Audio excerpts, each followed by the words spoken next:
4 দিনের মাথায় লোকসভা নির্বাচনের ঘোষণা করা হবে।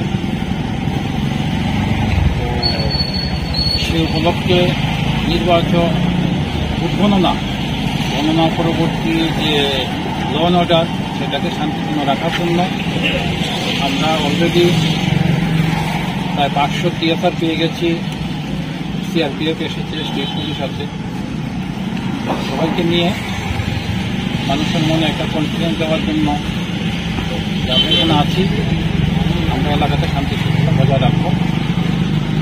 তো জনগণের কাছে আমাদের একটা আবেদন, তারাও যেন এলাকাতে শান্তি শৃঙ্খলা বজায় রাখে। কারণ এখানে যারা আছে প্রত্যেকেই কোনো না কোনোভাবে তাদের মধ্যে একটা আত্মীয়তার সম্পর্ক আছে, বন্ধুত্ব একটা আছে। তারা এখানে মানুষ এখানে থাকলে জনগণ শান্তি শহর সেই দিকে আবেদন করছি সবার কাছে ভোট প্রতিকূলতে শান্তি শহর বজায় রাখে।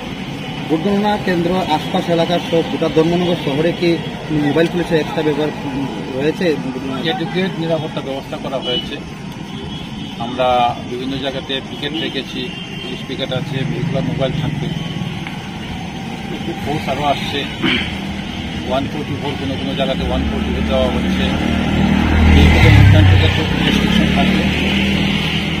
যেগুলি হচ্ছে সবগুলি আমরা জনগণের সাহায্য এবং সহযোগিতা নিয়ে ইমপ্লিমেন্ট করতে চাই। মানুষকে একটা আবেদন করছি পুলিশের প্রত্যেকটা কাজের জন্য সবাই সহযোগিতা।